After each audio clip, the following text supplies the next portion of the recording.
So the news has come through that the actor, writer, philanthropist Kirk Douglas has died at the age of 103. And as he was 103, it's not entirely unexpected, but I was just reflecting on my memories of the movies that Kirk Douglas gave us and how much they're among my favourite. Two of his movies are among my top 10 favourite movies of all time.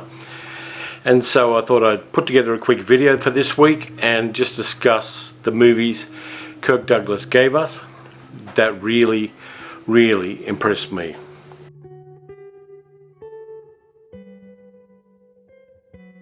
I've already talked about Kirk Douglas with ABC Radio in Hobart, so if there's anybody who's a listener to radio ABC in Hobart, thanks for looking at the channel. They gave me a plug, which was very nice of them. Kirk Douglas was born in Amsterdam, New York in 1916, so yeah, 103 years old.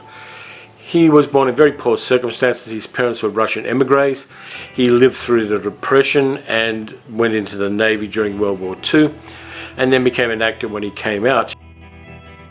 He was a man of great intensity and passion, and that showed through in the movies that he made. His early films, Out of the Past, The Strange Love of Martha Ivers, Champion, they gave him a reputation as a tough guy actor, but I think that Kirk Douglas wanted to be and became much more than that. For me, one of my top favourite movies of all time is The Bad and the Beautiful, the movie he did in 1952 for Vincente Minnelli. In that one he played Jonathan Shields, a movie producer who really had problems. He was almost bipolar. When he was making a movie he was up, after he finished making a movie he was down. Great supporting cast in that movie as well. Barry Sullivan, Dick Powell, Gloria Graham got an Oscar for her Best Supporting Actress role in that, and Lana Turner as the main love interest. If you haven't seen The Bad and the Beautiful and you like movies about Hollywood, definitely do that. The second movie of his that I really like a lot was made 10 years later for the same studio, MGM, and with the same director, Vincente Minnelli, and it's kind of sort of related to The Bad and the Beautiful. And that was 2 Weeks in Another Town, based on a novel by Irwin Shaw. It's about expatriate American movie people in Rome during the 1960s, when the studio system in America had broken down and people went to Europe to make movies because that's where they could get the gigs. It's a really interesting film. It was ruined a bit by the studio. Nonetheless, the stuff that we have remaining of the film, for me, is really interesting. It's got very much a similar feel to Fellini's La Dolce Vita. It's a great film to watch, beautifully widescreen. Supporting cast is good: Sid Charisse, Edward G. Robinson, Dahlia Lavi. It's filmed in Rome and it's just got a beautiful lush look about it that I really enjoy. He also made a movie in Australia, The Man from Snowy River, in 1986. And that was a very unpopular choice. They didn't want an overseas actor to play in The Man from Snowy River because Banjo Patterson's poem on which it was based is such an iconic part of the bush mythology of white Australia that he got a lot of crap for it at the time. But I kind of like him in there. He plays a dual role of a crusty old one-legged bushman as well as the man who sends the Man from Snowy River out to get the colt. There are just so many movies of which he was a part where he was great.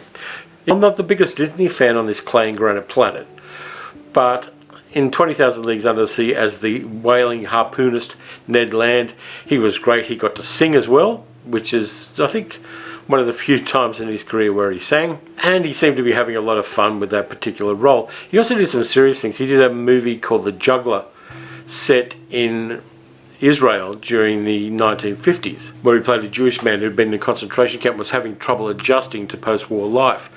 That one's a bit of a hidden gem. He also did, of course, Spartacus and Paths of Glory with Stanley Kubrick.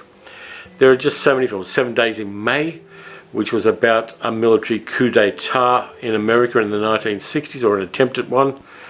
I could sit down all day and just watch Kirk Douglas movies, probably for about a week or two. He was in Gunfight at the OK Corral for John Sturges. He made other westerns, Lonely Are the Brave, which was probably one of his best western films. He was also a philanthropist. He and his wife donated money to renovate playgrounds in Los Angeles. They ended up renovating 400 children's playgrounds in Los Angeles. They donated over $40 million to various charities later in his life. He was also the first producer with his production company, Briner Productions, to break the blacklist that the House Un-American Activities Committee imposed on the Hollywood system. When Spartacus was made, Dalton Trumbo's name as the writer of the film was on screen.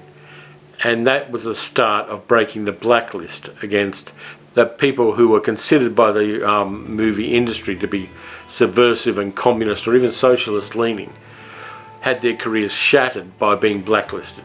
Kirk Douglas, with his sense of justice, broke that. So all credit to him.